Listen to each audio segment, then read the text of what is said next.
Good evening, guys. It's a rather somber show today. As we start them cinema. Oh, God. Oh, I had to get that out. Guys, it's I got the result right. First things first in my score prediction. But look, you know why we're here. Obviously, it's the reaction to our 2-1 win over Man City.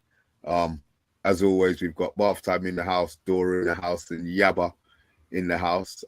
Bath Time, how are you, sir? I'm all right. I've picked up an injury playing football today, but seeing an ultimate shithouse performance from our boys has really got me through it. I'm delighted. Like, football's just incredible when it goes your way, isn't it? Yeah, especially when it's the last minute ones where they've got nothing they can do to respond to it. I'm gonna go to you know what? My missus said, why don't I call you Dabadoo? Do you get it? Of course. Yeah. Dabadoo. I'm gonna start calling you Dabadoo now. That's what he says when he finishes work. No, you don't work, so I won't call you that then. I'm out of it. What are the Flintstones called in Croatia, Dora? Do they have a family name? Yes, Kremenko. Obitelj Kremenko. Family Flintstones, right? Flintstones family, Obitelj Kremenko. It's very funny. I mean, I loved it as a kid. It was amazing. It must have been like seeing sci-fi for you. Yeah. So funny. Yeah. Yeah, but how you doing, man? Yeah, first of all, I want to say big up to everyone, all you Man United fans out there. What a great day. We're not going to play it down. I'm here to boast up, and I'm really happy. I'm really, really happy to go to Man City, no matter what people say about their form, whatever, go there and beat them. You know, that is something brilliant. And there's so many special things that happen during the game, performances. Big up to the manager, big up to all the players, you know, rotated players as well, retribution for some players as well. I've got so much things to talk about, and I'm really happy. And I'm just sorry for the two injured folk up above me who've been playing football. My game's been called off till January, so I'm resting easy, man, in my slippers. But yeah, big up to Man United, man. What a great day, and maybe this is the start of something special. Dora, how are you doing, my dear? I see you're smiling. It's been a long time since you've come. It's been a long time since we've seen those teeth before the show's actually started. So, how are you today, Dora? I mean, to be fair, I'm laughing, you know, every single stream with you guys because you know you are just ridiculous. But today I have you know a special occasion to smile. Of course, we've beaten City. I screamed so hard that I got a migraine just after it. I think something popped in my head, and you know what? I was all right. But yeah, I am very excited to talk about this game, and I'm really, really curious what you guys and the guys in the chat feel about it. All right. Well, before we start, it's only polite that we go through everybody in the chat. So Stuart Marshall is saying Manchester's red. Mark Curran got the score right. 2-1, bit of a AMADness game, but Manchester is red. I mean, Marco Ugarte was amazing today, by the way. Well, he was. Yeah, oh, shut up, BT. Yeah, he's always going to disagree, but that's all right. That's all right. We'll discuss all of that as well. Mark Coram said, world-class AMAD, fantastic player. John Lowry. Lowry? A United president, AMAD, you beauty, United. Kieran, stay humble. Pep, Manchester's red. Matty Bassett is saying, big up. He's saying Manchester's red and it will always be red. Bilal is saying, get in. He's also swearing about his name. Victor, even all footballers taken LSD this year. Pep out, Ten Hag in. Simon Warner is saying good evening, legends. Wildlife Machine is saying blessings, everyone. Stephanie is saying a big howdy to us lot. Let me see what the screen. Mark Coram is saying happy loud. UK Strange is saying Mason Mount got injured today as well from a gust of wind. We'll discuss Mason Mount, I'm sure, at some stage as well. Let's have a look. I got an opinion on the penalty that Victor just saw them got opinion on the penalty that would get me in trouble. That's fine. You can I'm sure you're gonna post it anyway. Agile Beast, such a great win. I think we really deserved it. City looked so poor. I don't think we played that well under 2.5 years under Ten Hag. James Rashford had a great game. He sat on the bench. He wasn't even on the bench. He was at home in his house. There you go. Both of them weren't even on the bench. Subvitz is saying Redchester. Bart, yo, Breda, I hope you're doing well, you bitch. Right, using yes, rightly using the loser account tonight. There you go.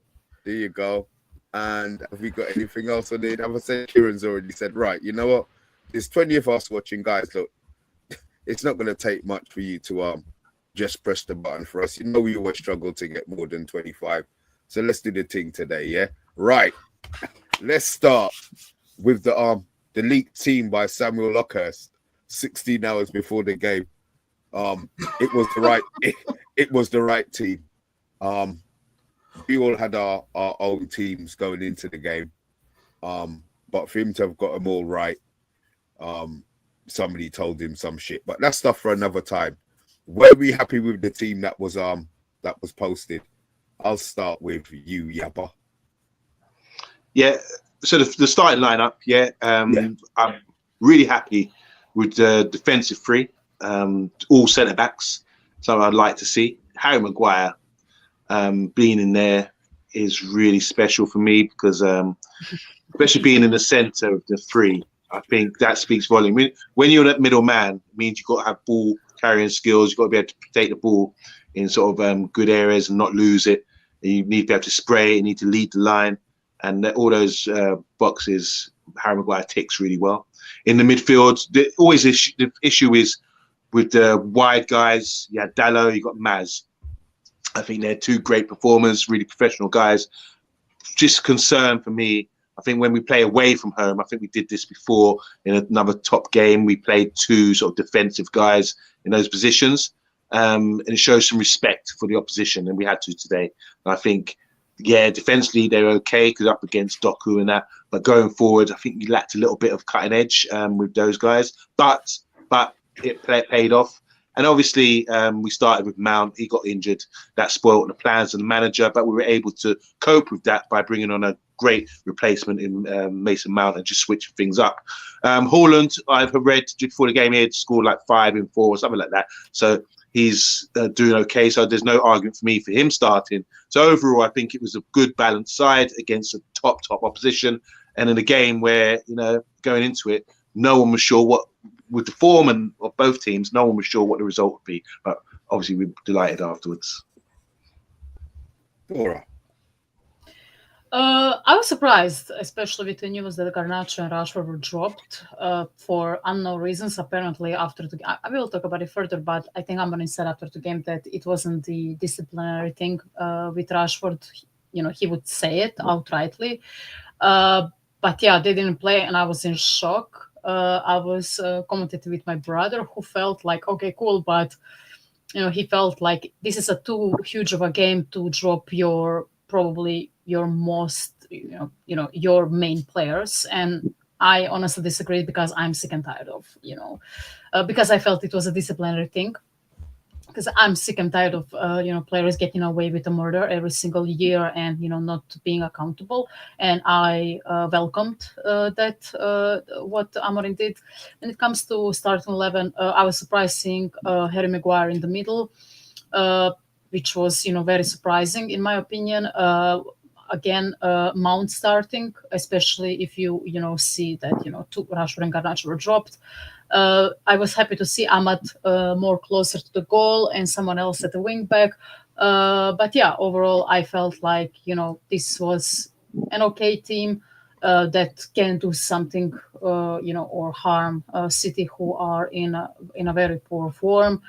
And yeah, so there were some surprises, but overall, I was okay with the team. I wasn't, dreading. Oh my God, Harry Maguire is starting. Blah. Like I actually welcomed that because I felt like Haaland would have a really tough time against Maguire, and we will talk about it later. But in the end, it paid off. So yeah. Half time. Yeah, I was really surprised that the league team turned out to be through. I got catfished by Casemiro post at 8 o'clock in the morning. Yeah, and sent it to me at 2 minutes past. Yeah. Yeah. Well, early bird catches the worm, Mr. B. I was a bit concerned about the starting lineup, and I know it's really boring, and I go on about it all the time, but I think people are beginning to see why I go on about it. You need 5 people who can head a football, like in your team, or you're going to concede goals from set pieces. And a stat came up in the game of something. Is it 8 goals we've now conceded this season from set pieces? Yep. Like I know I sound like a broken record, but I hope that people sort of understand why it's so important to have lumps on the pitch that can head things. So I was a little bit disappointed that with that, but I mean, I was delighted, like Yabba, to see Harry Maguire as the central centre back. I think he is an outstanding defender most of the time, and I really like outstanding. I do. Most I of think, the time. yeah. Look. Just look. He's had a good game. He plays well in a 3. We've seen him in a 2, and we've been on the show when we wanted to bust Yabba's head because he wasn't seeing the mistakes that he was making. Look, let's not go. Now, this is reductive. What you're doing, Mr. B. It's not outstanding. I'll tell you what the difference is. Go on. This is the difference, right? Is that I've often said about high lines and things, the most important thing is getting pressure on the ball. If you put any defender, from anywhere, you can have Baresi, Maldini, you can have whoever you want. If there's no pressure on the ball, they're always going to struggle. And that happened today, but it wasn't to us. No one put pressure on Lisandro Martinez for AMAD's second goal. And when you see players putting pressure on the ball and Edison having to kick long, you can see Maguire mopping everything up and dealing with the outstanding physical forward in world football. So I am very, very happy that Maguire has come into the team and has shown people that he's a very, very good defender. And also on another note, is that in a 3? No, don't touch Yabba.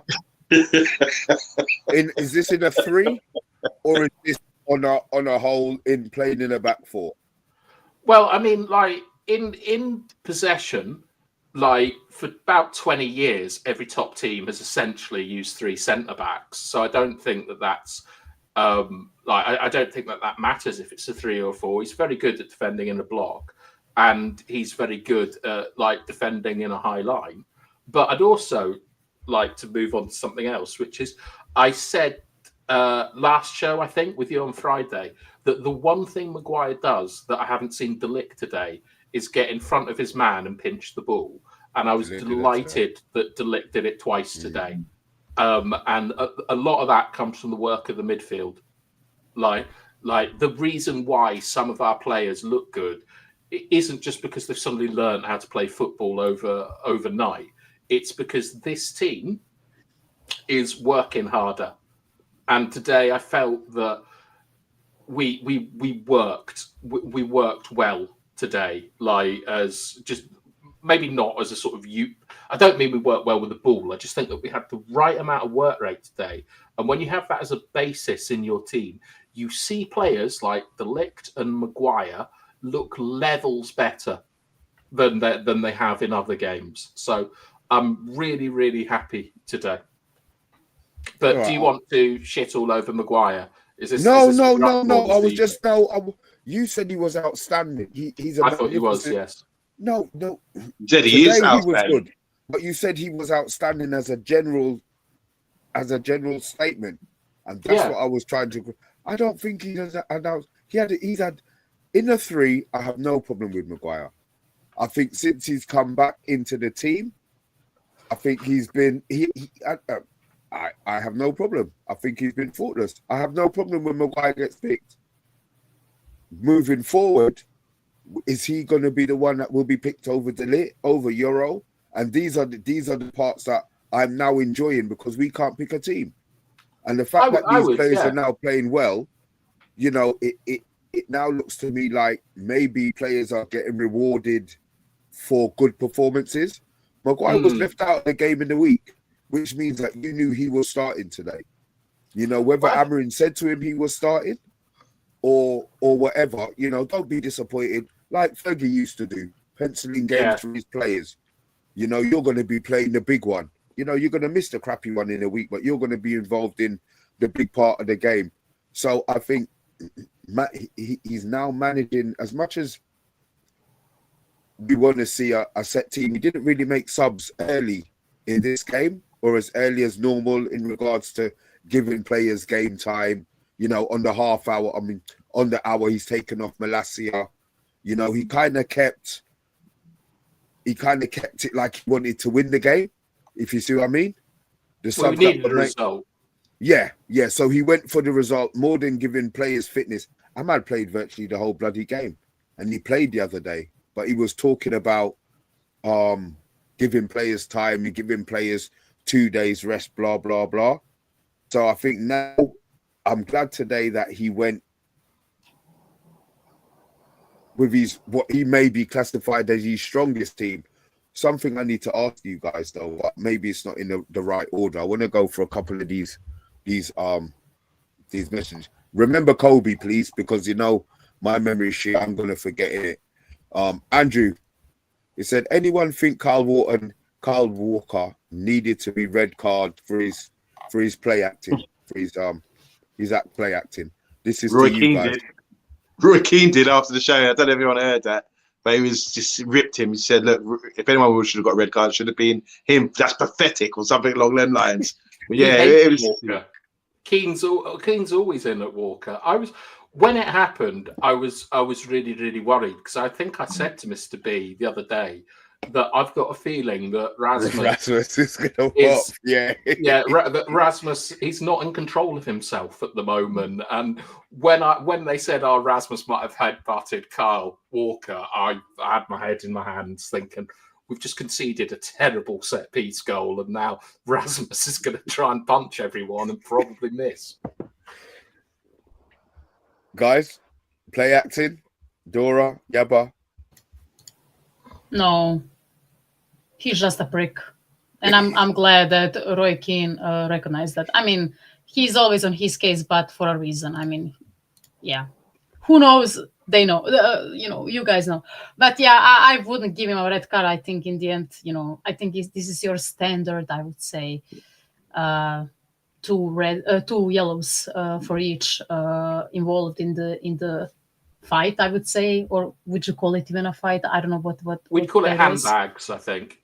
Yeah, so I think it was a reasonable thing to give, right, a yellow card for both of them. Just interesting about this whole thing. This is, you want to see consistency and everything. So granted, it's a derby. You expect that kind of thing in derbies, don't you? In Mersey derby, any London derby, you want people going at it and aggressive. Walker done a bit of afters on him. He fell over and he was fuming from it. Obviously, like Bartholomew said, they just scored. So it's like, yeah, take that. Right, and let's see how it goes. And he got up, and what he shouldn't have done is gone into someone's face. You put yourself at risk. As soon as you go head to head with anyone, you put yourself at risk. And Walker didn't time it right. If he would have timed it better, maybe he would have got away with it. But thankfully, he made himself look pathetic.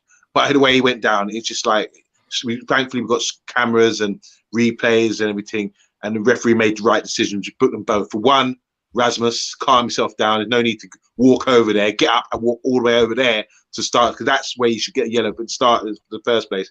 You went into someone's space, and for Walker, just for the foul he done, and for sort of getting into his face as well. That was just stupid. But just you talk about consistency. There's a referee on Sky Sports giving some sort of insight, you know, like an expert knowledge when there's decisions to be made. And we had a so-called penalty. And when I looked at it in slow motion, and then Gary Neville said it, there was a I can't remember who it was, but we went in. I think it was Rasmus. Yeah, and when you look at it, if that was outside the box, I think that's a foul. But the referee actually said, "Nah, Gary, sorry, mate, not this time. It's a derby." Basically saying it's a derby, you can't give that. And I think, hold on, if it's a foul, it's a foul. It doesn't matter if it's derby or what. You know, same with the headbutt situation. You don't go, Rasmus, take a slap, take a yellow card. You shouldn't get up, keep the cool, keep your emotions to yourself. You walked over to him. For that, you get a yellow card. And this penalty in the box or foul in the box or whatever, the referees overturned it, not going to the book, just saying, emotionally, you can't give that. If that's outside the box, it would be a foul. So I'm just judging a few things like that. Key decisions. I want to see 11-11. I'm glad it remained that way. And I don't want any weak penalties or soft free kicks or anything like that. But to me, that was a foul. And yes, Walker got shamed up, and hopefully other players will not try to sort of imitate getting rifled or headshot or something with situations like that going forward. Because we would be an issue if we were giving red cards for play acting in the Premier League. Bruno Fernandes would hardly ever play football. It'd be sent off in every single match. So it's just an annoying part of the game. And one of my favourite players of all time, Busquets, used to do this non-stop. Like there's reasons why you do it and stuff, and it really doesn't surprise me that Rasmus was the one involved. That boy's got to get a handle on his emotions. Fair enough. I want to go for a couple more messages. Kieran saying Maguire was fantastic today. Simon Warner, I can't wait to rub it in when I go to my local tomorrow. As the barmaid is a City fan, yeah, you go rub it into your barmaid, Simon. Oh, Mr. 3 points was a great win, but we are now that we're still in 13th. But you know what? We beat Bournemouth next week. Bournemouth are actually 7th at the moment, so we will move. Everything takes progression. Stuart again has come in saying Manchester's red. We got your first time. Andrew is saying Maguire is better in the back three. Stuart Marshall's actually agreeing, saying Maguire was solid today. Ooh. Harry, roughed up Haaland today, put out a missing person alert. He was lost in the game. Wow, that's from Wildlife Machine. Andrew, Darius was right. The height is costing us goals. Listen, you may doubt him, but eventually I have to agree, Darius, if Bath time tends to bar the McTominay one, which we will till our dying day we're gonna disagree on. You never take that one. I can't. I will have to go to my grave. I would have to go to my grave. But yeah, he listen, you guys, you know, you don't see his face, but you hear his voice and you hear the knowledge. Understand, you might doubt it in the beginning, but 95% of his what I classify as times 8 come through. Yeah, man, it comes on, so you don't need to step it up, man.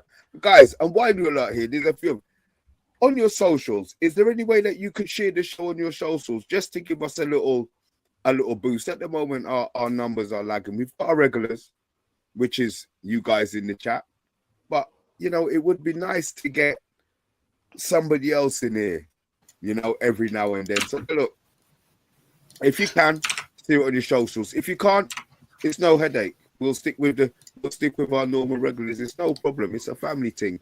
We keep our family close, but every now and then you want to invite somebody else into the party, you know. Tyrone, good evening, guys. I was frustrated at times today, but I'm glad Amarin is trusting in AMAD. AMAD would not let us down. Kieran is saying outstanding Maguire. I wouldn't go that far. He was good today, though. Tyrone, Harry Maguire played well, but better than Matages but not better than Delit, who was fantastic. Grace, we know your love affair will always continue. Delo will be man of the match, even if he doesn't play. We accept that. It's not a problem. We know that. Victor, Maguire was man of the match, but I missed the last 30 minutes. Double A, welcome to the madness, man. Rasmus starting to show a bit of fierce in his play now. I suppose I think maybe fire might have been more. Andrew is saying Delit's best game though so far. He's also asking you about the ball. Yeah, from Lisa. It was a great ball. There was no pressure on him. Leacher was all right today with the ball, but I do think he played Delo into quite a lot of trouble a few times. But you can't argue with like his quality from that area. And it was just I was shocked that City turned into us and just let our best left foot just do whatever he wanted. It was great. Agile Beast. I'm glad to see we can get around 50-50 possession against the big teams away from home. What was the possession? I mean, look, I'm saying, what was the 50, possession? 50. Oh, it was actually 50-50. Yeah, it was like 49-51 or something, but it was basically 50-50. Do you think that was a lot of? This is all of you. Do you think it was a lot of passing at the back for passing at the back's sake, or do you think it was in areas that we were progressing in? I think it was balanced. I think there were a lot of passes in front of their box, especially in the second half. Of course, sometimes you would look at defenders trying to find free players, and you as a viewer you would feel like it's very static. But I felt like that that some of the players, in front of the defenders, didn't move that well especially in the first half. You could clearly see that it was kind of very static at times, and I don't fault players at the back today passing between each other. They were trying to find a space. In the second half, it was much better, right? The midfielders and the attackers started moving better, and the defenders had more outlets to pass it to, and that pass from Martinez proved it. It was a mistake from City's defense, but at the end, you need to make that run to actually produce something, and Martinez and AMAD did a very good job there. So I would say it was balanced. We passed a lot in front of their goal, but we also passed a lot from the back. We were trying to get up our half, but we were also, in possession and we were trying to organize something. So that was a great sign. That was a great sign, and a very good look from Manchester United. Yeah, I mean, for me, Yaba, there were sort of two big things to why we sort of like had equal amounts of possession. One is that City midfield has aged overnight or something. It's like, a pear that you have out in the kitchen, you come down the next day and it's not in good shape. And that meant that they're weak to second balls and they're weak to duels. And Ugarte, AMAD, Bruno, and Mainu, when he was on, I felt like were able to compete with them. And that is why there was a lot more kind of changeover than normal. But the second reason is I think Amarin is so concerned about our fitness that we get very few people ahead of the ball. Yeah. So that means that there's more passing options where we have a kind of sterile possession. It's like it's important because what it does is you have to make the other team run around. And so maybe that is something that contributes to someone not putting pressure on on Martinez in the last 5 minutes of the match because we've been working them out a bit. But I think one of the big issues that I have with our sort of possession play in the final third is AMAD, I'm not dissing him, and Bruno, they've got to get a better relationship about who gets like ahead of the ball into the box, because the one time AMAD ran ahead of the ball and went central, he gets through, like, and takes it past Ederson. Bruno doesn't really make runs ahead of the ball anymore. He likes to be in those half spaces, but he made one run ahead of the ball today, and he got in. And obviously, his chip, that kind of chip finish, didn't work out. But what I'd be looking for, like going forward, is for those two number 10 to be making central runs ahead of the ball, so that we've got a bit more options in attack. But that is, that's something to come. And I think that what we're showing today is we're really getting the base of a team that can put the ball in the fridge for like 10 or 15 minutes, make the other team run about and stuff. Like it looked like a really good kind of away European performance. And I know City are dreadful, but we've just gone to the home of the champions and shithoused them to, a 2-1 win. But we also, I think we deserve better. He said something about our GA is much higher, but also, more importantly, we had more touches in the opposing box than City did. And if we can just get some people that can head a football and people that can block runners correctly, we'd be flying at the moment. But that's where I think that we need to improve. I don't know what you think about Yaba. Yeah, so it was about possession, wasn't it? And it was 50-50 at the end of the game. And I think it's brilliant. This is what week 3 or 4 of Amarin, and he did say this, how he wants to play and get more control in games. He felt that we were giving the ball away too cheaply, and as we do. And you can see that it was obvious we need leaders out on the pitch. Bruno today was a leader, and maybe his performance wasn't the best, but I've noticed that he's very animated today about dictating how we play. He wants to be Amarin on the pitch. So there's one with the back 5 that we have. You could spray the ball around. If there's nothing's on, you can start again, play it to the wing back, 3 centre backs, you can play it across them, recycle, play it to the other wing backs. It's safe. It's a safe way of containing the ball, keeping the ball. And that's when you can get them to shuffle over and maintain possession. And then when he gets into midfield, you've got a box midfield with the 2 and the 2, and they can keep the ball really well. All good ball players who can hold the ball really well as on top of that as well.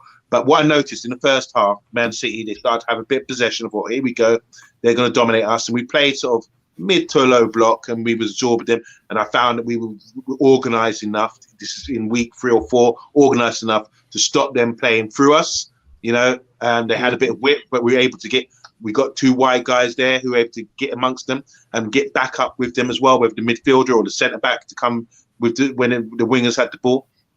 And that was really important as well, to sort of stifle them and stop them playing. But when we did get the ball forward, instead of being knackered and just trying to be too direct, and trying to be too direct and play that Hollywood ball or whatever, I see a time we had the ball and Bruno animated, said, calm down, slow it down. There's no need to push forward and lose the ball.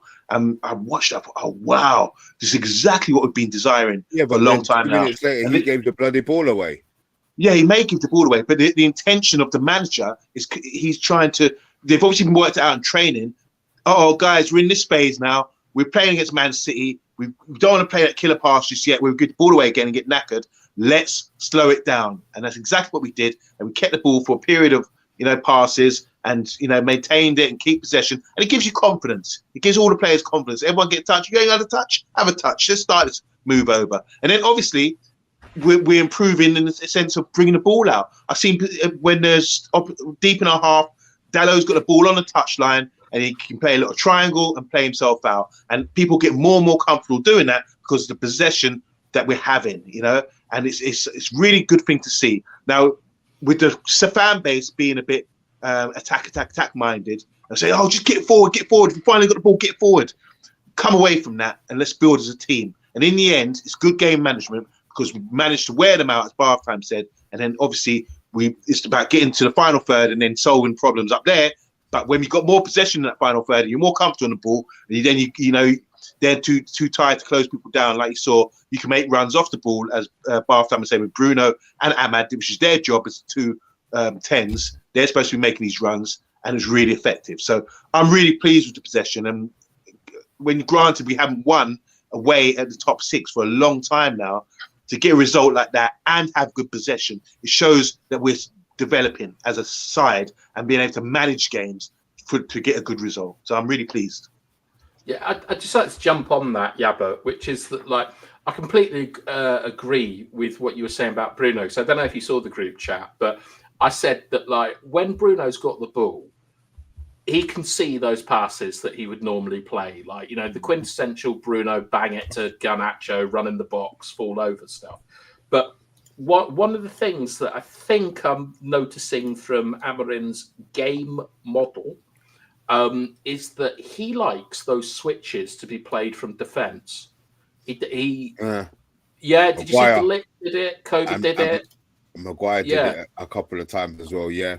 I think that what he's done is he's got into them that you can. It's that it's okay to lose the ball, but you've got to have that structure in front of you to do it. So when Maguire or someone hits that ball, if they don't get it, the midfield is facing up to the player who's got the ball, and we're more protected.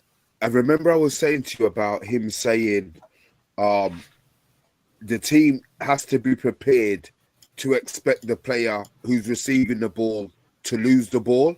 Mm-hmm. They're set up in a way where if the player loses the ball, the team is set up for them to try and retrieve the ball. They're not out of position in regards to on the pitch. And this is something that he was saying maybe the last couple of weeks, and he kept on saying, when they lose the ball, they're not out of position now. I mean, look, this is only, I think now we're starting to see the ideas maybe that he wants to instill into the players. As I said, we were talking about, you know, the player bounce. I'm kind of glad that we didn't get a player bounce, because now he's able to weed out not the hype man and the waste man, the ones who just jump on and they're giving it 2 weeks or 3 weeks of, you know, and then they drift back. Once he's picked them for a few games, you know, he actually took the time to sacrifice maybe results and performances to give everybody, bar Anthony, an equal amount of game time to maybe impress and to maybe show that they understand the system in play. And I think this is a lot of this seems to be happening. And now I think, as I said, he played a lot of players longer than the 45 minutes that maybe they would have expected to be playing. You know, I mean, when Malacia plays, we expected him only to play 45 minutes. But today he played the players that could maybe give him the hour or the full game in a lot of players' instances today, you know. But can I just go for a couple more of these messages, these messages for you? Where are we going? This is one for you, Bath Time. Is Bath Time happy that Amorim's Man United didn't concede a goal from open play against Arsenal and Man City, two of the best teams in the league? Well, of course, they're in bad moments, I think, at the moment, Arsenal and City. But when like Mr. B was just talking there about like making players understand systems and things, like I have a theory that one of Amorim's rules is there has to be 5 players centrally at all times. You know, like the 3 centre backs and the pivot or something, that they always have to be central. And if you have structure like this, then teams have to be really good to play through you. Otherwise, they go around you, and that's easier to defend and stuff. So I think that if we can just sort out effing set pieces, man, we could get somewhere. I know. I've got a document to send to him. Send it to him, Dora. You've been very, very quiet, and I know you've actually been happy today. Mason Mount came off. He didn't start the game. I believe that Amorim feels that Mason Mount is one of his favorites, but Kobe came on, dropped into the deeper position. We've all, I mean, me and Bar Time have been calling for Kobe to maybe play further forward. Obviously, Bruno went further forward. Couple of questions to ask you. Do you think Mason Mount is, when he's fit, is a starter for Amorim? Secondly, where do you see Mainu fitting into this Amarin formation moving forward? I think this is a headache for Amorim as well, because I think he has options in both midfield and in the number 10 positions.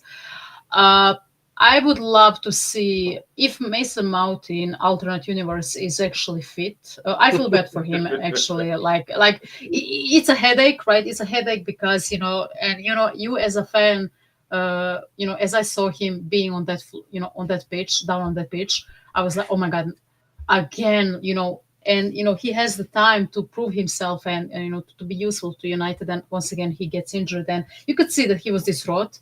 You could see that he was very unhappy, on the verge of tears, which is, I mean, it didn't look good for him, especially for him mentally. But if he was fit, I would actually, I can actually see him as a starter, because Beth, I mentioned it all earlier.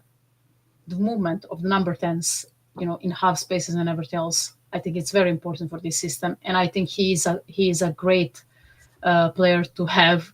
To move off ball, because you could see that he has a very good understanding of how to play without the ball, and I think he would fit this system extremely well.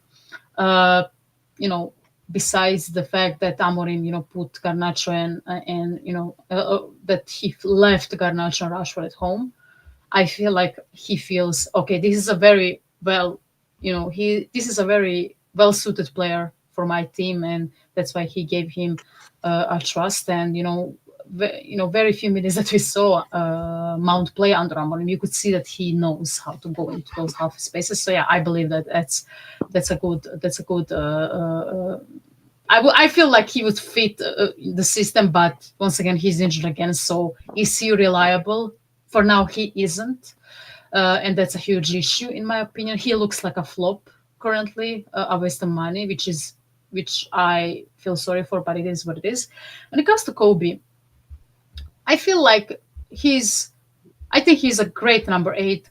However, I feel like his fitness, or not even his fitness necessarily, I just think he's sometimes too slow to react when it comes to defensive possessions, in game. For example, today, a few times there were, there were situations where, for example, Josh Guardiola would, go further up the pitch. Of course, that's, your usual Pep Guardiola style of play. His defenders are up on the pitch, and, they're trying to create space for their attackers and midfielders.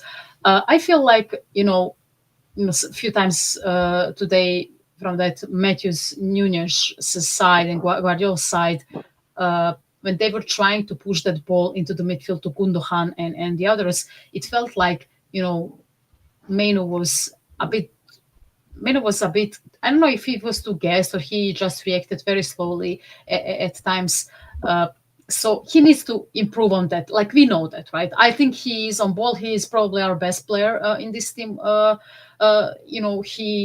today in the second half, especially, we saw him very good with the way how he defends the ball, the way he guards the ball, the way he gets rid of the pressure, which is something that we saw, 2 seasons ago when he just started getting into that first team squad. So I think there is a lot of potential of him going further up the pitch as a number 10. However, as I'm looking at it, I'm like, he's the best, he guards the ball very well. I think we need to have him in that number 8 for now. I don't know how you guys feel about it. I know BT mentioned the number 10 thing, but I don't know if he has the fitness to, run into half spaces all the time. Maybe it's maybe in the end that suits him better, with his fitness and all that. But I don't know. I see him as number 8 right now, and I think he did okay today. In the first half, when he came in, he was a bit invisible, but in the second half, his technique and his talent really came to the surface. So yeah, kudos to him. He had a solid game the second half, especially. So I see him as a number 8.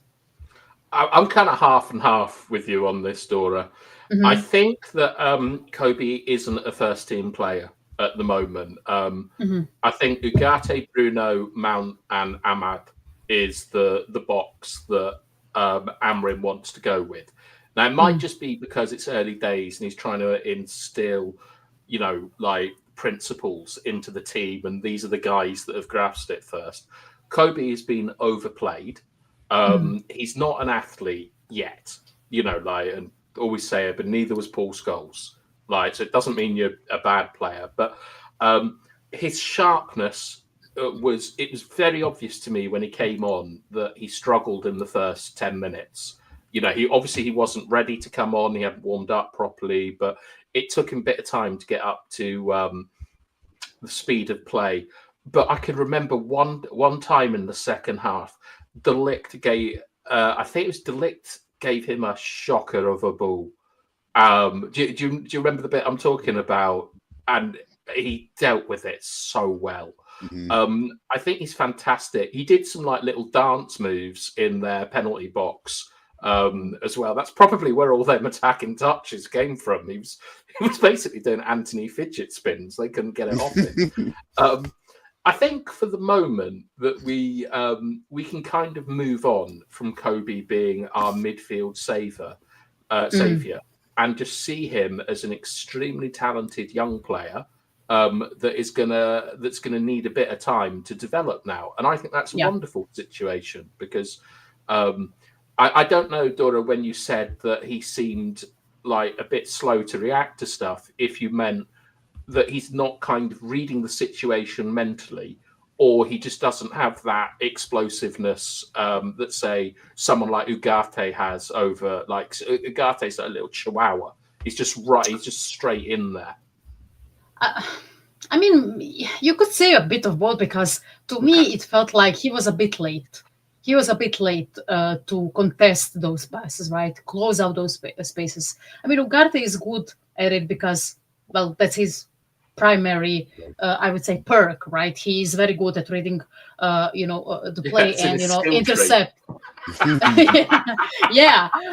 So I mean, probably a bit of both, but I think, as you said, I agree with that. That he needs still to developing, and I think we need to nurture him and keep him protected from overplaying him, because we saw many young players being overplayed and they're just burn out or everything else. And hopefully that thing, for example, with Garnacho is the consequence of it, because I still feel Garnacho is a talented player, but his form dipped, and he was overplayed and everything else. So yeah, hopefully that doesn't happen to Kobe.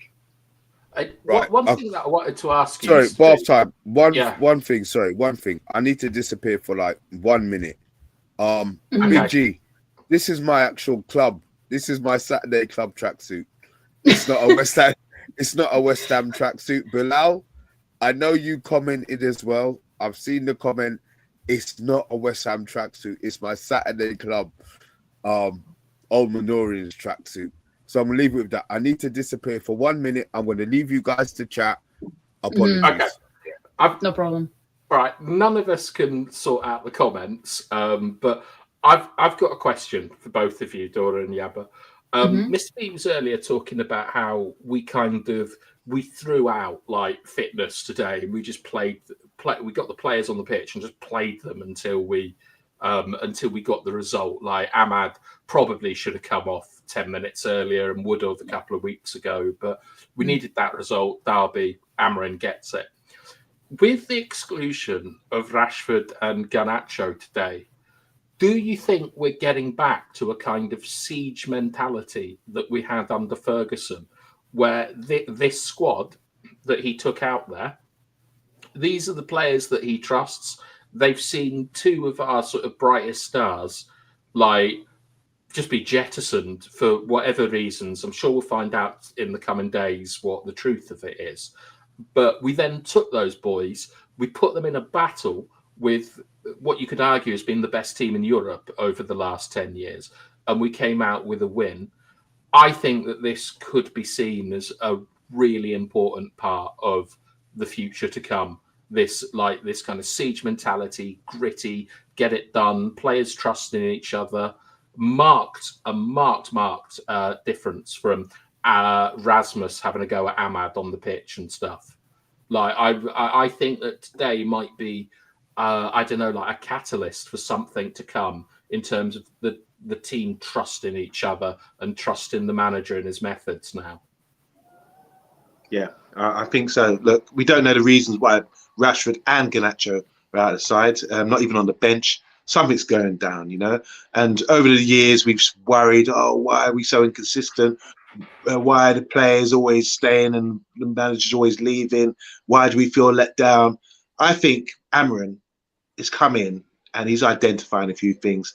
And there's no coincidence, I think, that both Garnacho, where there's been whispers recently about his unprofessional behaviour outside off the pitch, and maybe his form's not been the best, but he's young, he can grow into that. And then you got someone like Rashford, who's supposed to be the kingpin of the club, and a bit too inconsistent, you know, and maybe not a leader in not showing any qualities like that. So I think for them to be left out and we still get the win, and it leaves the players remaining, maybe giving them a sigh of relief, say, right, we're trusted here.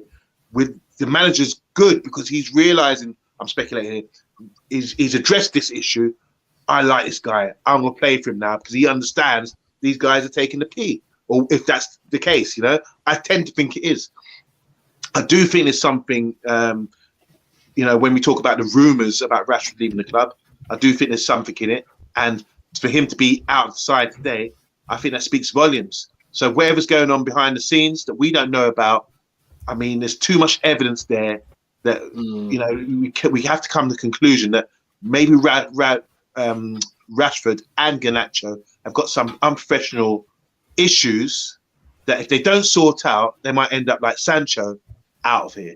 And I think the manager won't feel a way about it. We said recently that Garnacho is probably one of the most highest rated young players in our club, you know, but if the manager feels that this is right, it's not good for the mentality and the unity of the team, and he has to edge these players, no matter how good you are, then I'm down with that because we get results today and we've got the people fighting and being warriors out there for the benefit of the team. And there's no talk about the missing players. You know, it's all about getting the win and that harmony within the club. And we saw that with the celebrations, with the goals, with the determination to come back from a goal down, turn it around, show that character, show the meanness you want to fight, you know, like Rasmus did. It's a really good performance. And I think little things like that show that the manager's doing a good job because you have to be brave enough to edge out big, high-profile players for bad attitudes, if that's the case. All right, Will Williams has just got on here. But guys in the chat.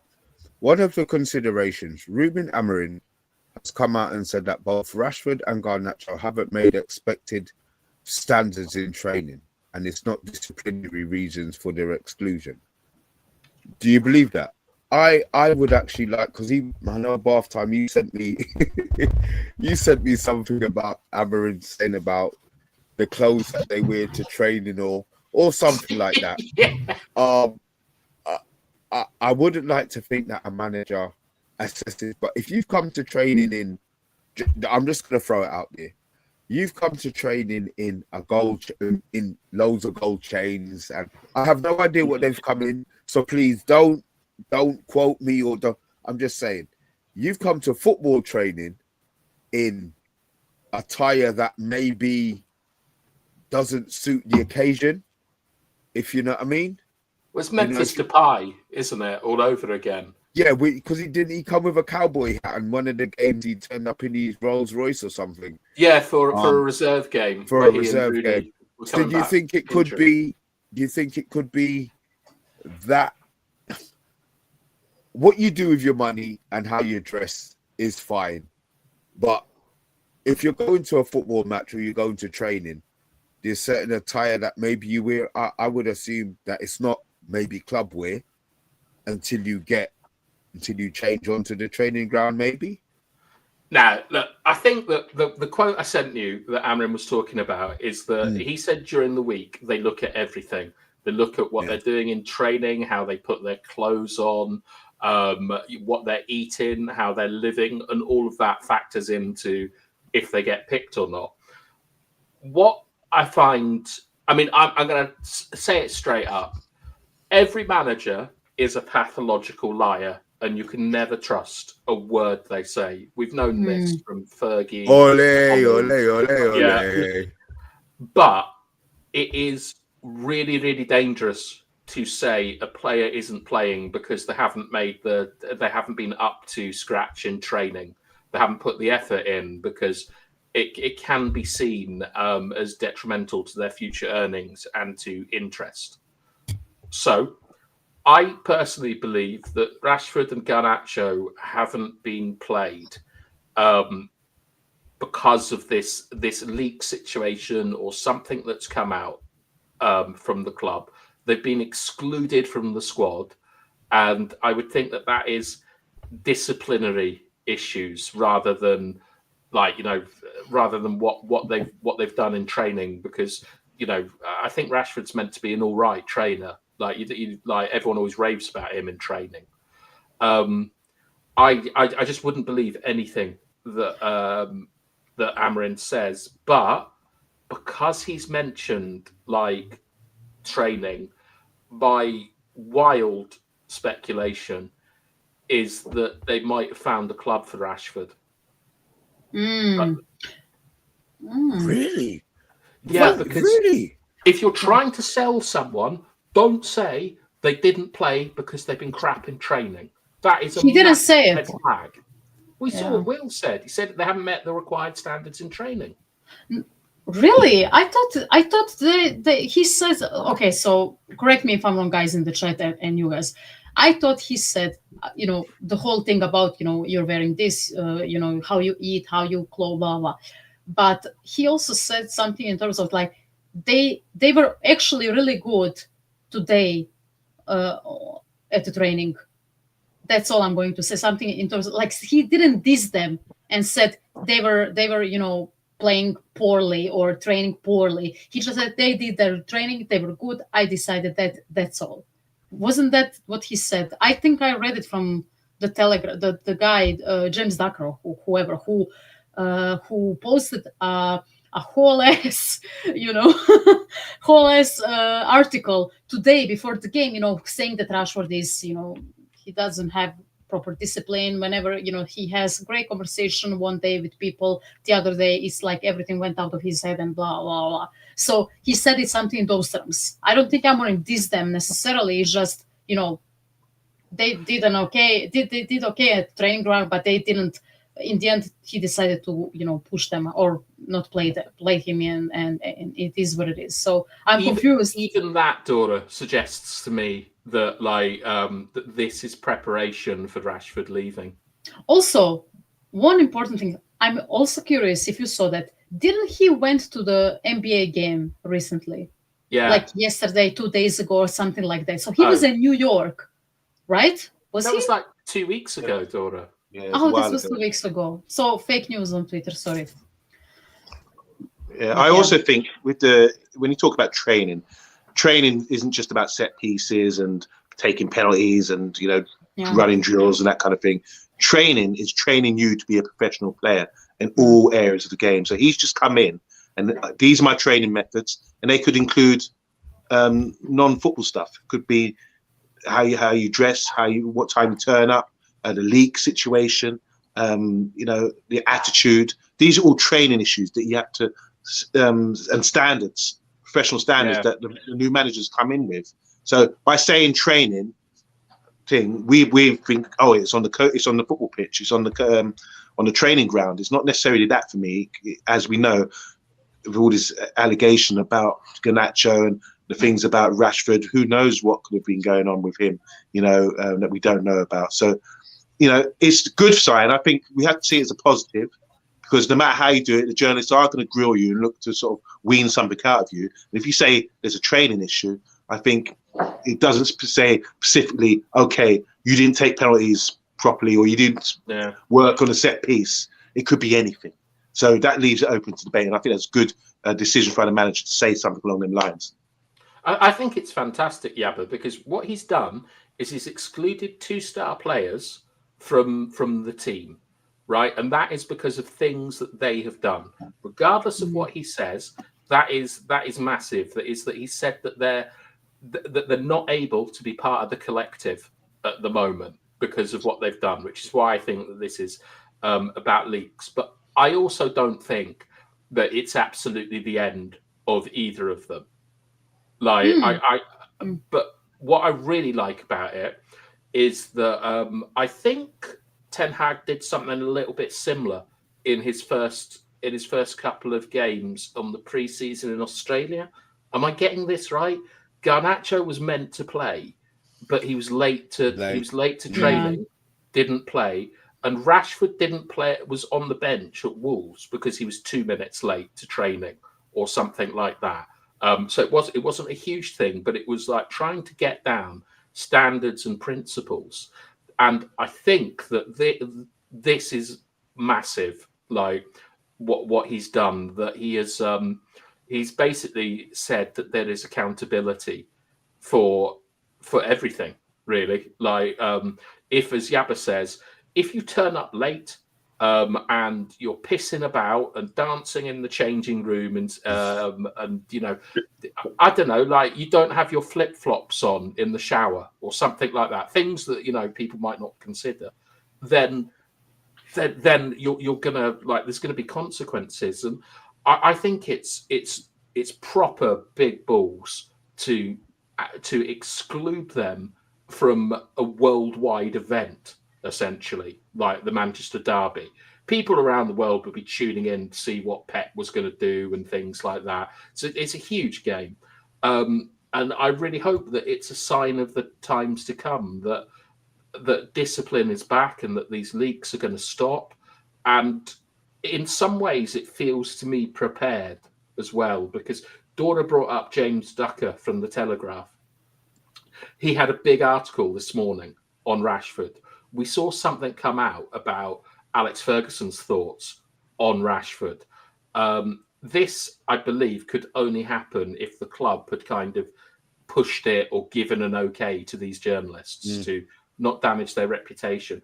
And I hope it's in some ways a kind of test to see how Rashford will react to this, or how, you know, like, or how the squad will react to it, like find a bit of their character out. And I think that Rashford's responded relatively well so far. Like, he's put that Instagram post up where his television is mounted far too high. It's ridiculous. But he's, you know, he said, you know, well done everyone, brilliant, stuff like that. And maybe like today is a moment where, like, I don't know, like when a new teacher comes to school and you realise you can't piss about in his class. You've actually got to work in that one. It's not like French. Like, chemistry is going to be a tough one. But as I say, tomorrow we'll find out. We'll find out more, I think. Like, and hopefully we don't leak anymore. Yeah, I think we're still going to be leaking. There'll be some issue. What we haven't spoke about, we drifted right off topic. The goal they conceded. Errors. Another set piece. It seems to be killing us. It's the bane of our existence. We're second in the league. Maybe, we were second in the league to goals conceded from set pieces. Guys, is there an improvement that can be done before we move on to the more joyous situation of the 2 goals that they scored? This is obviously something that's causing us big issues. Surely those 8 weren't all from Amarin, so maybe it's a team issue. Anything that could be done about that? Because, you know, we played Arsenal, they beat us by 2 set pieces in the end of the game. You know, Man City scored their 1 goal from a set piece today. Do you think anything we can do moving forward? Sorry, part-time? Forest. We conceded from a set piece against Forest, so as well. There you go. We need to keep practicing, and we need to identify players that are not doing what they're supposed to be doing. Like Haaland, for example, I saw him marking Haaland, and just all over him. Wasn't even watching the ball. And, you know, you can do things. You can stand sideways on and just have a feel of your man. You don't need to be like that. You're going to end up giving away things. And then for the goal, I felt that Haaland didn't do enough to stop the header. I mean, I saw him standing next to Haaland, and he's about the same height. Yeah, you're someone who should be valuable for us on defending set pieces. And there's been many occasions this year where I've seen he hasn't been at the races in set pieces, you know, making silly mistakes. He's got physical presence, use it. But he's got like little arms, I reckon. He can't really. He'll be like Raheem Sterling, you know. He's got that big frame, but he's got little arms. You know, he can't really sort of feel or sort of, you know, push his weight around. But yeah, Rasmus and Dalot was quite vulnerable with the goal today. I saw that what's his name, Ugarte drifted out of position as well. He was started in the 6-yard box and went out thinking they were going to play it short to the guy at the edge of the box and try to anticipate that.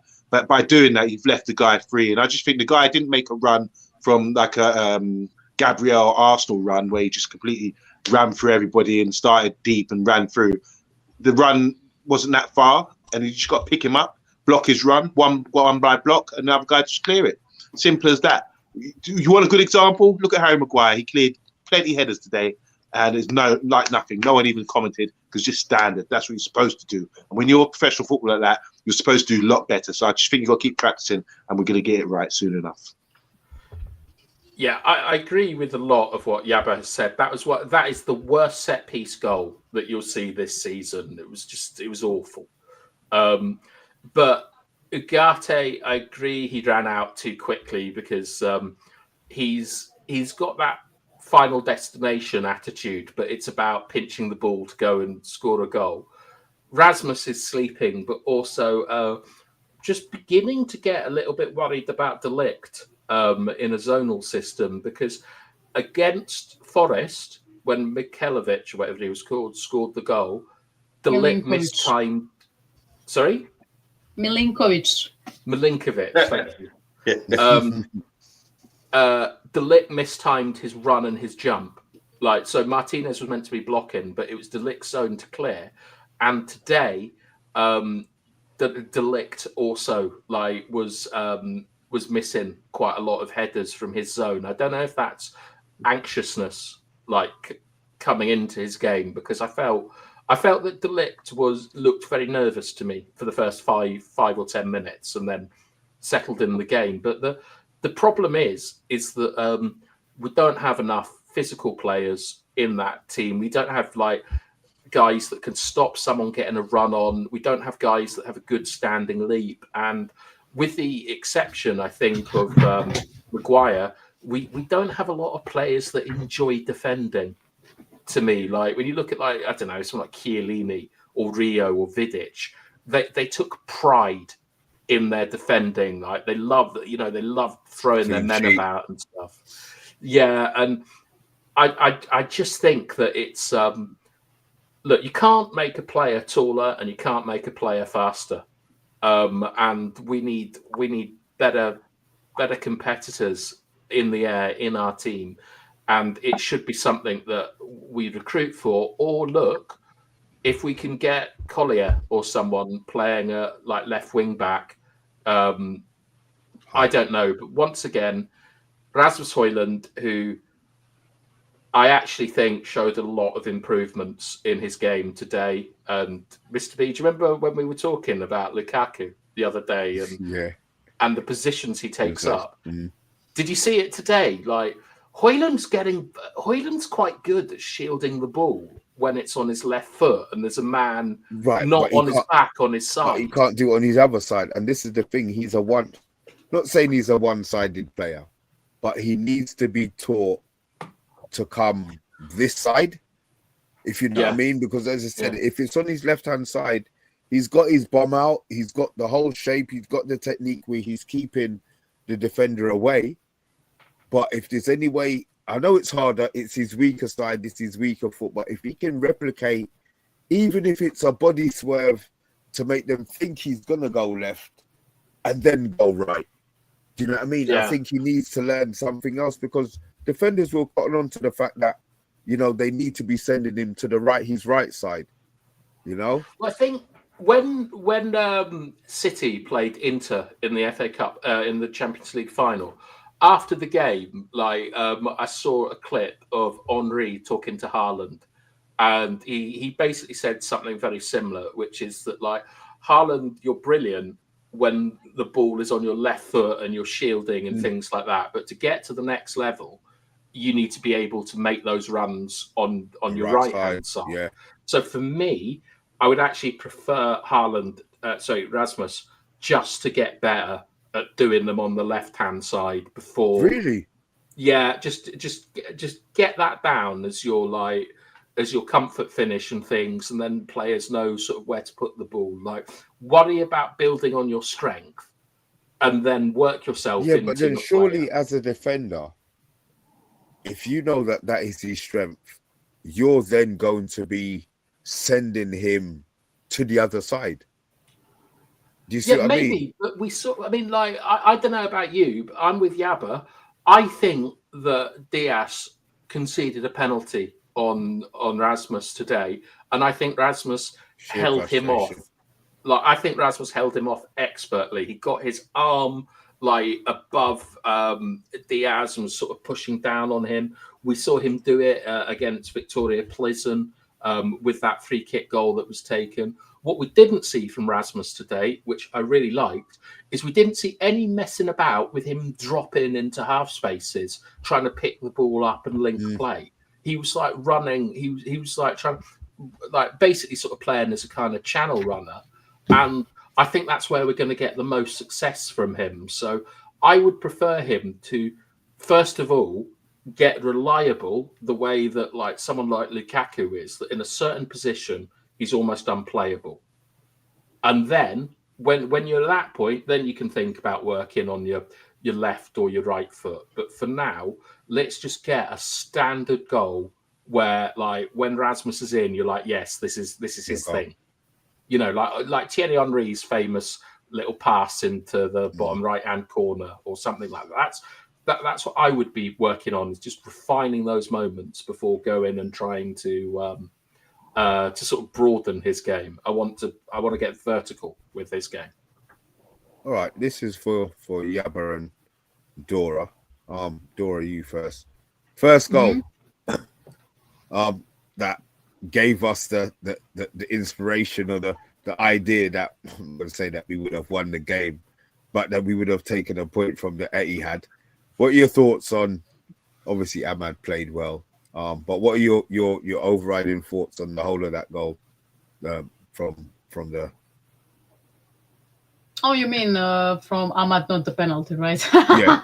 Yeah. I mean, I think you guys said already. I think City kind of got rattled after that pen. I think Núñez, dropping AMAD in that box you could see that he was distraught. He was very, very mad at himself. I think there was a replay where he is, hitting his head with his hand, with his, hand, which it was very, which was very funny to me in that moment. But yeah, you could see that he was very disappointed with the way it was a clear pen. AMAD did really well there to pressure once again their defenders, who are this season quite insecure. And then once again, he smells the blood in the water. I feel, and I know BT said that, he made some mistakes and he put Dalot in. I don't think, for example, Dalot had a very good game today, but, each of their own. I think this was Martinez's best game this season, in all honesty. I don't think he made fatal mistakes. I think he passed consistently throughout the whole game, really well through the lines, which is a huge development, or how do you say it? A huge upgrade of what we saw from him this season, because we felt like he was too passive. Where are his, line breaking passes? And once again, for that goal, he sees AMAD, going there, and City defenders were kind of in a weird situation, like Diaz. First of all, I don't know who was at fault. I think one of the center backs were out of position, or they just didn't, mark AMAD at all. Diaz and Guardiol made the mess of it, and AMAD, Martinez picked up that great pass, a curler. AMAD committed to it. he did, I think he lobbed it to the side, or he lobbed it above Ederson, and a great finish. Like, what a control! And I felt that like AMAD had some situations where he could have done better earlier in the game, especially when he would go one-on-ones, and he would always kind of have one extra or a dribble or something else. But for this, like, you could see his commitment, his work rate, and his willingness to go for it. And I appreciate that from him. And he is probably our best attacker this season, which isn't saying a lot, but he is. And he is our most consistent player. And I kudos to him. Great finish, great goal, great moment for everyone. And yeah, I screamed so hard that I got a migraine after it. So I thank him for giving me a migraine. I had to, drink a painkiller, take a painkiller or something. So yeah, like, great player for us, amazing player for us this season. And I hope that he continues on his trajectories, and of course that he develops and becomes even better player. For a small guy, he's quite fast and quite strong in duels. So yeah, he's amazing. Yabba. Yeah, I mean, look, we're talking about the first goal. He read, anticipated the pass, got through, and then obviously was there with the keeper. And I thought he could have tried to shoot, there. But when I looked on the replay, the keeper could have really stopped it, blocked off the goal. So he waited. And this is what I mean about professional footballers. The poor guy gave the ball away. And the Man City player, he's run back and thought, right, rather than stand him up, I've got to show that I make up for my mistake there and then. That you can see in the background, Pep was like, no, you can see it happening. Pep was seeing what he was going to do. And AMAD could see what he was going to do. The only one who didn't know, that he was doing something wrong was the actual player, who realised too late that he made a big boo-boo by trying to make amends for the mistake. And this is what happens. You got to be accountable for things, and it's good attitude to say, right, I'm going to make him up for it straight away. But that's not the way to do it. He made a big error there, and AMAD sold him. The way AMAD went up in the air, there was no doubt it was going to be a penalty. Just putting your body in front of him as he came, little drag back. That's all it needed. So AMAD, for one, to read the run, always be alive, always be switched on. Fantastic. And for the second goal, obviously, as Dora touched on, making that run, bending his run, waiting, running in between the centre backs in their blind spot. He's only small, and then bending his run and knowing Martinez with his sort of delivery to dink it over. And not just that, like to sort of bring that down and put that in the corner. It was magnificent. And like I said, I jumped up, I was screaming the place down. I just want to say the Croatian centre back. People say he tried to back heel it or something off the line. I think personally, he should have used his right foot and went to ground and tried to hook it away from goal. Because I didn't think he should have scored that. Any other defender would have gone to ground and tried to hook it away.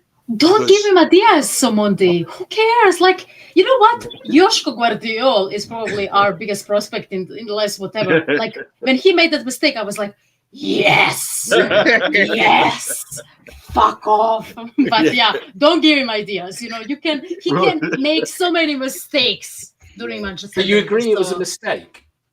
Oh yeah, I mean the whole defense was rattled, but he made a huge mistake. Him and Diaz were awful in that sequence. So yeah, they have huge issues with their midfield and their defending this season. But sorry, Mondi, for interrupting you. So I just wanted to say. No, you're right. You're right. I'm interested to like you say that, Dora, because it is, for one, we agree it is a mistake. I just think he could have hooked it away if he would have. He's going to look back on it and say, "Boy, I could have just hooked away with my right foot." But this is one of those things we're proud of AMAD today. As technically good as he is, he's got the desire to close people down, to work, to anticipate. These are the qualities that you're supposed to have at the top level for Man United. And for him to show that and be man of the match and be raved about, it's just simple things that he's doing right. If everyone else would have that will like he has, and that desire that he has, we would be magnificent team. But that he's one of the youngest players, and he's setting a high standard based not on his skill, not talking about his technical stuff, on his desire. That's what made him. That's what's making him the player he is today. I think I'd also like to shout out Anthony for two things he did. One is for Bruno's penalty. I don't know if anyone noticed, but when they were all checking on AMAD, he just went and sat on the penalty spot. He was having no one scuffing it up. He finally was able to use his fidget spinning move to just go around in a circle protecting it. And I like stuff like that. But also I think that AMAD made a much, much deeper run. And Anthony, I think, was in the number 10. And AMAD was basically sort of back at right wing back. And no one picked the run up. And I'm not a huge fan of Anthony. And I think, like Dora said, that Delo didn't have a good game today. And I'd agree. I thought his use of the ball was rubbish. But when you have players that are just occupying spaces and playing as part of the system, it opens up little gaps for the other players to get in. And I'm pleased that I reckon that Amarin will probably be bigging Anthony up in the dressing room for following the game model. And I think he'll be doing the same for Delo, who he put in a decent cross to Rasmus early in the half. But I think that second goal, although City made two big mistakes by letting Martinez have time on the ball and for Gvardiol, I don't know, just doing flash dance instead of clearing the ball. The position on the pitch was so important, and it was so important that the players stuck to that and that they showed discipline in sticking with the system, where in the past we've seen emotions take them away. And I think it was great that we also saw that disciplined performance from Bruno. Who was it? I mean, he didn't go mental today, though. I thought he was good. I was good. Those look. I thought he was very good today. Okay, honestly, I thought. Yeah. I just thought that he wasted.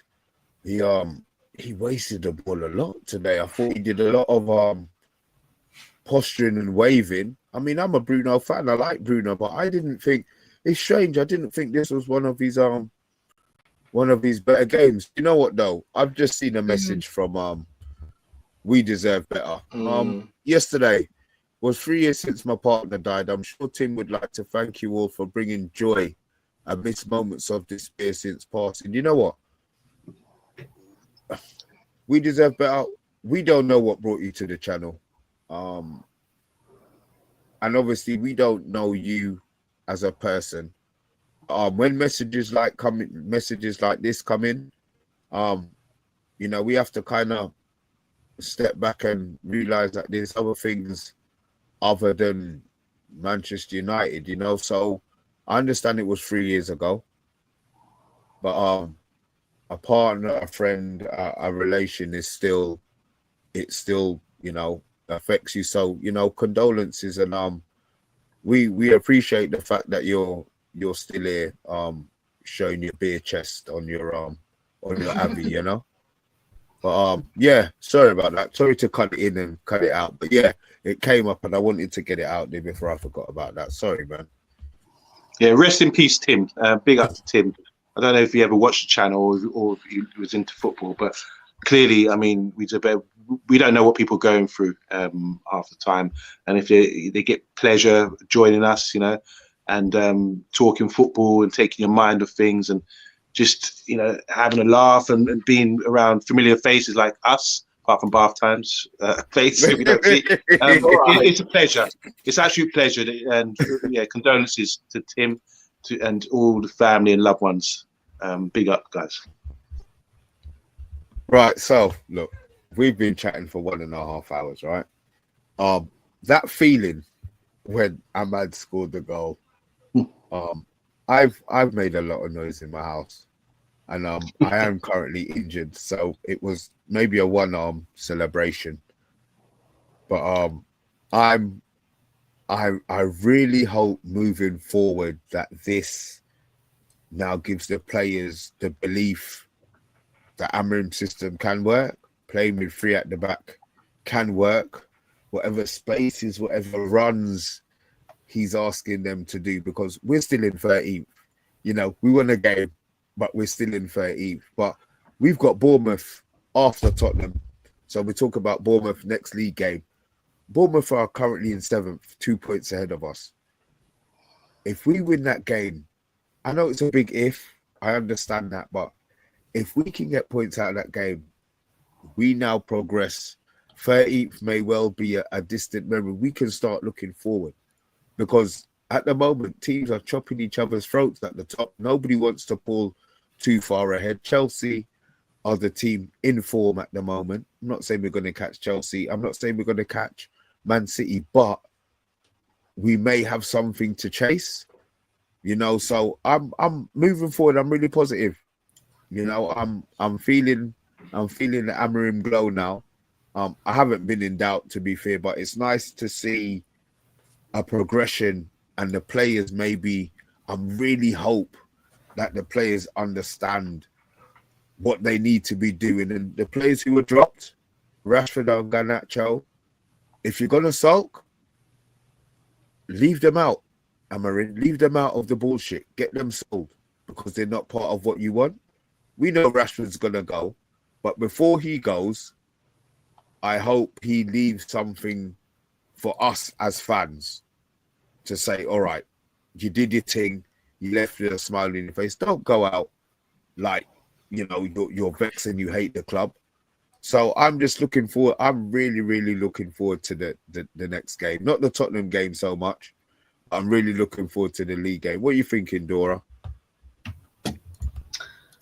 Yeah, I'm looking forward to every game from this one. In all honesty, hopefully, we don't drop a game from drop a game against some scrubs.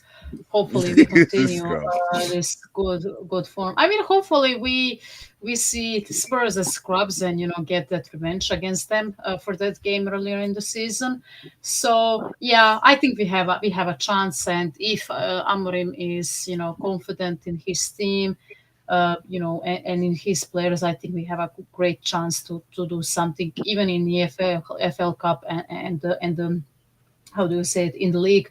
We are only 4 points behind City. I think City are 6th. We are still, I don't know where we are right now, but 13th. 13th. I mean, we are never going to get away from that that place.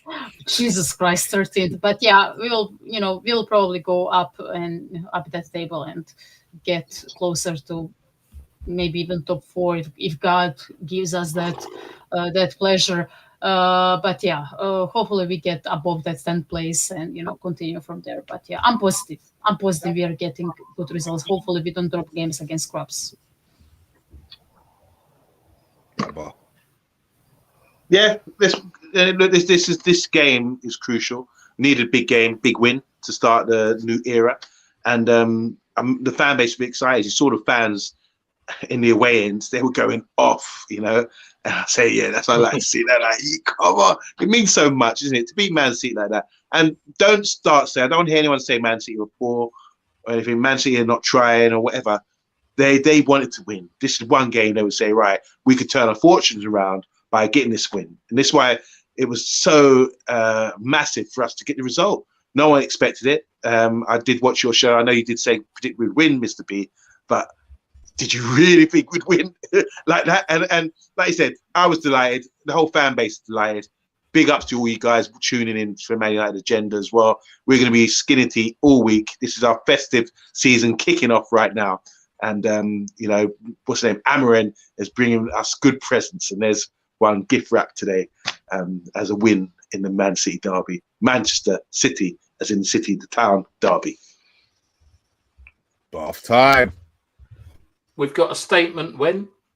We've really put the frighteners on Garnacho and on Rashford. I've seen like some of the quotes that have come out from Amorim, and I really, really like him. He said that like when people are losing their job at our football club, you know, you've got to start performing and showing that you're a Manchester United player. But having said that, we've got to put this behind us now and get on to the next game against Spurs and win that. Like, we can't just be sort of sitting here congratulating ourselves as a squad. Like, this has got to be something that we kick on from now. And I think that if at the beginning of the day, if you told me Garnacho and Rashford are going to be like out of the squad, Mason Mount's going to be like injured after 10 minutes, we're going to go 1-0 down to a set piece. And then at the end of the day, we're going to be 2-1 winners. We're going to have been a team that was very, very difficult to play against. And Amorim is going to be the man now. Like every one of those players will be behind him. He's shown his system works. He shows what he wants from his players. And he shows that he's willing to, you know, stand by those standards and get results. And so I think that it's the mood around the club must have been rubbish for like a week or two. Now we're back and we've got to go and string results together. And I think we can do it. With that, I can see that we're all happy. I think it's like a notch. Jermaine, you just said, I'm loving the vibe of the club. Agile Beast is saying, I agree that the quote about people losing their jobs from Amorim, it shows he actually cares about the whole environment and wants the players to care. We care. We show that by chatting for an hour and a half. The vibe's good at the moment, like Jermaine Sweet said. I'm just glad we won. I'm glad AMAD is now, he staked his place. AMAD is a starter. I'm glad for players like Maguire, who have had his ridicule from me, especially. I have no problem eating humble pie, as long as it's got sugar and it's with custard. And I've had my sugar and I've had the custard. I think Maguire's now stepped up to the plate. Bruno. All right, sure. Bruno will be Bruno. I just hope the players get behind Amorim and we put in a good performance against Spurs on Thursday. We will be basking in the glory of this for the next couple of days, I imagine. Dora, is there a spider on your wall there before we say lack a notch?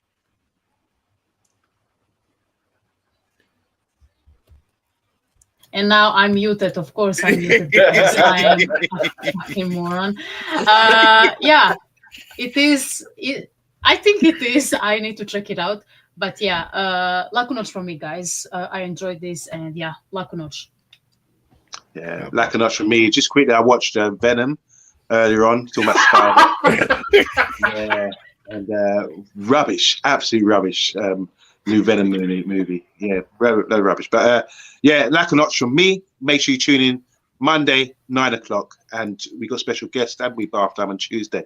Oh, on Tuesday, we've actually, like, I'm not overselling it. We've actually got a really, really good guest coming on that I'm very, very excited about. We'll give you some more details tomorrow. But it won't be someone that, like, you've seen before on other social media like channels, and someone with a very good body of work behind them that I hope that you lot all get interested in. But you'll probably just sit there talking about what the best dinosaurs to play in five-a-side or something. So please don't embarrass us. I know you're all disappointed, but I can't say that.